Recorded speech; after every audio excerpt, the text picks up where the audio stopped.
Collin Morikawa, Reid, what an absolute impressive performance that he put together yesterday. He really was on another planet. I mean, what was the most impressive part of his 4 days at the British Open for you? Yeah, well, he got he got some of Jordan Spieth's lucky bounces off the fairway because a lot of those could have gone either way. But aside from that, right, that had nothing to do with it. The guy made every single putt that he needed to. I mean, he was sinking 10, 11 foot, par putts on greens that, especially if you're not used to, can really wreak havoc. And we saw what happened to Louis from the get go. And I'll leave that to Geoff because he knows him better than anybody else. Sans Louis and his wife. But like Morikawa was just making every single putt. And we've mentioned it time and time again, Emerson, is that, and I was completely off on Morikawa. So I have to admit that, but when he's gaining strokes or when he's with his putting, he is going to be in contention. He is going to win. You've seen it so far this season that every single time he's had positive strokes gained putting, he's either been in contention first or second this entire year, and it culminated in the last major of the season. So kudos to him. I mean, Geoff, we're talking about a guy who's not even 25 until next year. He's played in 8 majors in his career. He's won 25% of them, winning 2. He entered today 1 stroke back and ends up winning by a couple here. So what impressed you the most with Collin Morikawa? I mean, probably just his course management in an event like the British Open. Look, when we're talking about Collin Morikawa, you have to realize, I mean, you can speak about him in the same vein as like Jon Rahm and Justin Thomas. He's the best iron player in the world, quite frankly. And Reid's right. When he starts to putt like that, I mean, Oosthuizen is ranked like top 3 putter on tour right now, just in terms of strokes gained putting. That's his bread and butter. He's really improved that part of his game. He does not have the consistency, though, tee to green that Collin Morikawa does. So when Morikawa starts sinking the same kind of putts that Louis does with regularity, he's almost impossible to beat. You knew that if Morikawa was going to come out and sink those putts on Sunday, it was going to be really tough. I do think the conditions helped Morikawa this week. It's always a little bit easier your first Open Championship when it's calm. You don't have to worry about the weather factoring in. Maybe you don't have to hit as many, Open Championship shots like run-ups, but he's clearly like a top 3 player in the world. And look, we've got 2 really elite winners at the majors the last 2 times out. Yeah, and Emerson, really quickly with Morikawa, the delta between his strokes gain approach and the second guy, like Paul Casey, right now, is the same as when we saw Tiger when he was at his best. So just to put that into comparison, you see what he's done in his first time out at major tournaments, but then just his approach, he's so much better than the second guy, which is unbelievable, and it's been consistent all year. Yeah, Reid, becoming the first golfer in history to win his debut at 2 different major events. Geoff, I'm not going to lie. There was a point where in a moment, I thought maybe Louis would rather come in 3rd than 2nd, though, seriously, avoiding the agony of like another runner-up finish. But I do feel like in a way, he's not going to get like the credit he actually deserves for the performance that he has put together in a lot of these majors. Yeah, no, there's no way he'll get the credit he deserves. I mean, look, when it boils down to it, what's his crime here? He lost out to Jon Rahm, who sunk like 40 foots of putts, and he's the number 1 player in the world. And then he lost out to Collin Morikawa, who's probably the best player we've seen since Tiger under 25.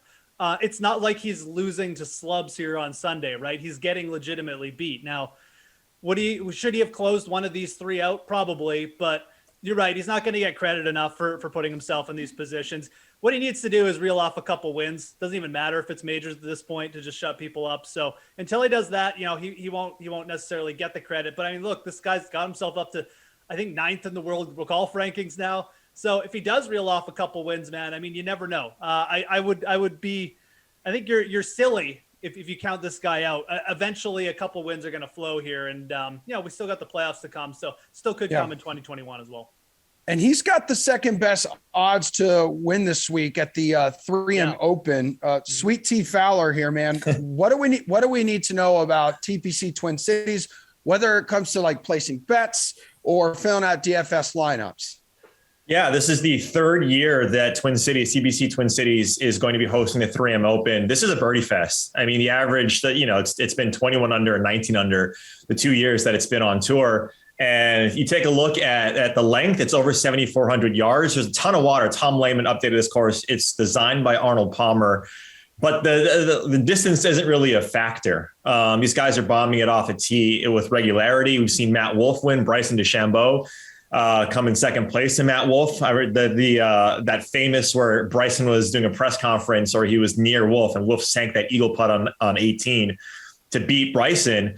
That's kind of course that we get here, is that it's just birdies after birdies after birdies. There's a ton of water, hearkening to like it's the land of 10,000 lakes. That's sort of synonymous with this course, but the landing areas are extremely generous. So you got to make birdies. You got to score on the par fives, obviously. And like every single week, it is an approach game. So that's what I'm looking at this week. And your guy is in the field with Tony Finau. I mean, Oosthuizen, we've already mentioned that. Geoff, what is something people need to keep in mind here?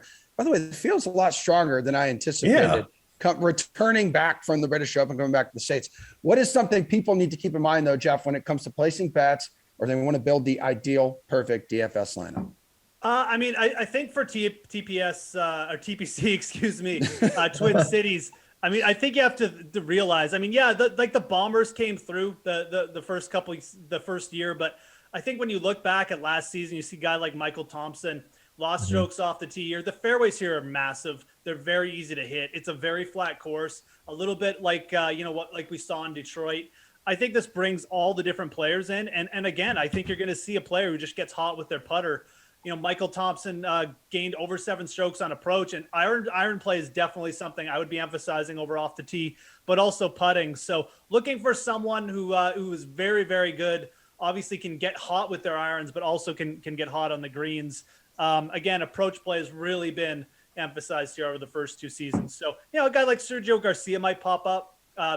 Still very good with his irons. He needs to get hot with the putter, obviously, but Sergio can definitely go, get so good with those approaches on an easier course like this. So he's someone to consider there. He's at plus 3,500. I actually don't mind those odds on him. Okay. Reid, whose odds really stand out to you here? These things just becoming available here. Dustin Johnson plus 750, and Louis, Tony, Patrick Reed, and Cameron Tringali are the top 5 there. Tringali at 25. When I saw, Tringali coming in, I thought was pretty nice, but 25, absolutely not. I'm looking at Bubba Watson. If he's in the field, right, we know that he couldn't go because he had close contact, but he passed all protocols and was, I believe, safe he didn't have COVID. And so I think he's in the field. If he is in the field at 3,500, he's someone that I'm taking a look at because I look at this similar to Travelers, Geoff. I don't know if you see the same thing. Sure. With TPC River Highlands. You see the Wyndham, right? You kind of these courses that are flat and just give a lot of birdies. And a guy like Bubba not being in the Open Championship, being in contention in the first couple of days at Travelers at 3,500, I don't mind it because I'm sure, if I'm trying to dive in being John Malkovich or being Bubba Watson, he's foaming at the mouth to get back on it. So give me Bubba at 3,500. Geoff, I know you've already mentioned a few guys with some odds, but anyone else, like especially in maybe the top 15, top 20 or someone who actually could be a valuable bet. Yeah, no, absolutely. I mean, look, we're getting some crazy odds here. Obviously, it's got a few big names, this field, but you've got Cameron Tringali at 2,500. He's playing well, but that's not really something I'm interested in either. I think you look at a player like Chris Kirk at plus 6,000. Chris Kirk is like a 4-time winner on tour. Tringali hasn't even won before. Chris Kirk's also playing very well. I don't know why he would be more than double odds in Tringali here. I think that's very nice odds you're getting on Chris Kirk, a guy who can get hot with his irons and putter. We saw him do it at the Sony Open this year and almost won. Luke List sitting there at plus 6,500 is interesting. But I think this is the type of field, Emerson, where I'd rather take a few more players at longer odds than necessarily go in on like a Tringali at plus 2,500. I think you can look at the guys like plus 13,000 here. A guy like Brandon Hague, who's been all over leaderboards lately, and maybe even a guy like Tom Lewis. I mean, this is the kind of event it's going to be. It's going to be wide open. Again, I'd rather have a bigger basket of bets here than just go on like 1 or 2 of the favorites. All right. So before we wrap up the segment, your early pick to win, one of these guys you just named? I mean, I really like Patton Kizzire this week. I think he sets up well. Compared to what we saw with Michael Thompson. He's plus 6,500. I actually missed him when I was writing down. He's right by Chris Kirk, but Patton Kizzire, very similar style of game to Michael Thompson. He can get hot with the irons and the putter. I'm going to go with him. I'm going to say someone from the mid-range there comes through. Fowler. Ooh. Oh, okay. I mean, if we're doing that, I'm going to go Johnny Vegas mid-range, Sure. Jeffrey. He's playing well, but I got to go with lefty here. Not Phil, the real lefty in Bubba Watson. I think he's gonna win this week. Not Brian Harmon. No, I was going to say, Brian Harmon. yeah, Lebs, Six best a little odds levies. there.